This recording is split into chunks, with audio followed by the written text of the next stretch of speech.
O vereador Coronel Almeida participou hoje de uma reunião com técnicos da Fundação de Estudos de Pesquisa Econômica, presidente da Comissão de Justiça, onde está em tramitação na casa um projeto de lei da prefeita pedindo autorização para a concessão do esgoto, estudo bastante detalhado. A gente chega em mais números e mais relatórios junto à FIP, um trabalho que é, ao longo do tempo, bastante detalhista. Hoje a gente consegue, na reunião que o senhor participou, ter alguns detalhes maiores, por exemplo, dos investimentos já estavam mais claros no início, né?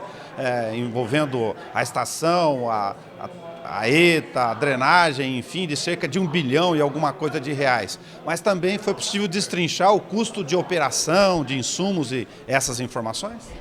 Sim, nesse relatório de 45 páginas encaminhado pela FIP e que agora está anexado ao projeto de lei de concessão, lá nós temos os investimentos previstos, que a gente chama de CAPEX, e temos também os custos operacionais, que nós chamamos de OPEX.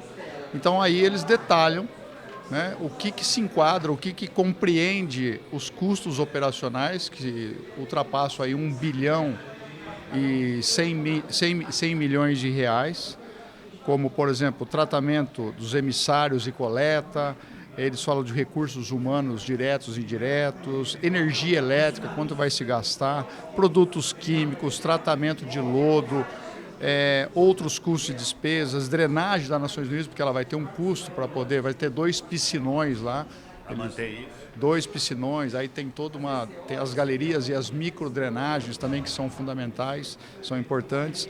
A gestão comercial também, que eles entendem como fundamental, porque para que você possa ter um bom retorno, você tem que ser eficiente também na cobrança.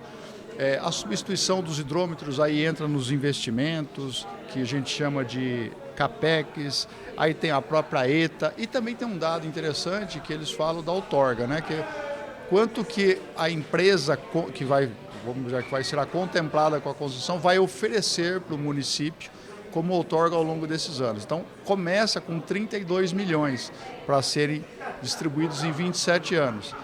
Lógico que aí vai ganhar, ou pelo menos um dos requisitos para a empresa ser a vencedora, além de preencher todos os requisitos, é aquela que oferecer a maior outorga. Então, pode ser que nós tenhamos aí surpresas agradáveis, caso a concessão seja levada à frente, e desses 32 milhões ser multiplicado por 5, por 6, por 7 ou até 10, o que traria um retorno financeiro para o município considerável. Ou seja, na disputa de mercado, o projeto estando redondinho, na hipótese dele ser aprovada aqui a concessão, nós teríamos a outorga, ou seja, o retorno para investimento na própria autarquia, que era uma preocupação de manutenção, e de outro lado a disputa de técnica e preço da própria obra em si, não é só puramente do menor preço, nem seria isso. Não é do menor preço, na verdade, além de... Porque lá está assim, olha, o que você tem que fazer? Isso. Quanto que vai custar isso para você? Isso. Quanto que você vai me pagar para poder explorar esse serviço? Por isso que aí as empresas vão ter que se aprofundar no EVTE, exatamente para poder saber qual vai ser minha taxa de retorno, que a gente chama de TIR. Porque a TIR é receita menos todas as despesas, tributos e tudo mais, aí eu vou ter meu fluxo de caixa. Em cima do meu fluxo de caixa é que eu tenho a TIR, que é a taxa de interesse de retorno, não é isso? Isso. Nesse caso, eles fixam um referencial apresentado na audiência pública já de 8,49.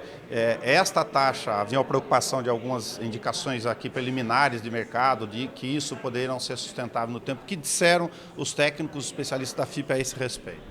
Eles disseram que é um valor que dá para ficar em pé, sim, como tinham algumas pessoas. O próprio senhor Alexandre, que é uma pessoa que é um estudioso aqui da casa, ele tinha dúvidas em relação a essa TIR, ele achava que era muito baixo, mas eles disseram que o valor é o valor, sim, razoável, e que se porventura fosse de 12%, aí sim nós teríamos uma surpresa bastante desagradável no que diz respeito ao aumento da tarifa que nós pagamos hoje de água e esgoto. Ou seja, essa de 8,39, 8,49, ela está referenciada lá no custeio para nós, contribuintes, de 90% do custo do esgoto. Exatamente. Hoje, para você ter uma ideia, o DAI ele faz uma arrecadação anual de 200 milhões de reais. Somente com a hidrometria, com a substituição dos hidrômetros, esse valor já pode saltar para 260 milhões, o que já representa. Além de outras medidas que serão implementadas, então, o DAI tem capacidade de arrecadar muito mais do que se imagina. Para você ter uma ideia, hoje, São José do Rio Preto, que tem 100 mil habitantes acima de Bauru, arrecada 400 milhões de reais, ou seja, praticamente o dobro daquilo que arrecadamos. Então, se fosse na mesma proporção, nós tínhamos que arrecadar pelo menos aí 300 a 320 milhões ano. E tem capacidade para arrecadar isso? Tem, porque basta você ser efetivo e eficiente na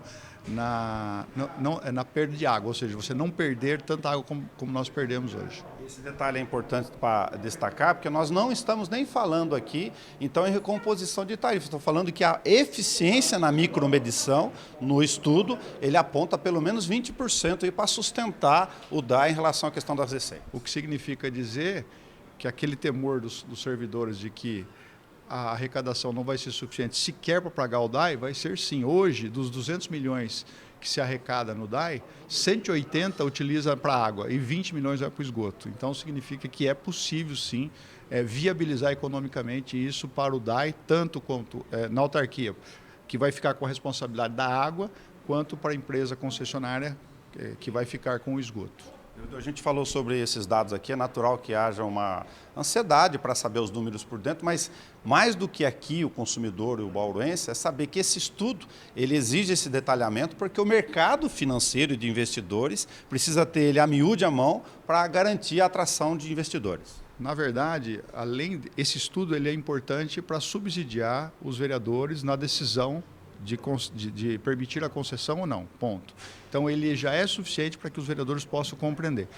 Se porventura passar e for aprovado aqui nessa casa, aí o EVTE ele vem ainda muito mais completo, porque daí ele vem com uma infinidade de planilhas, ano a ano, cumprimento porque aí tem o cronograma de cumprimento, né, das metas, das etapas que são descritas lá.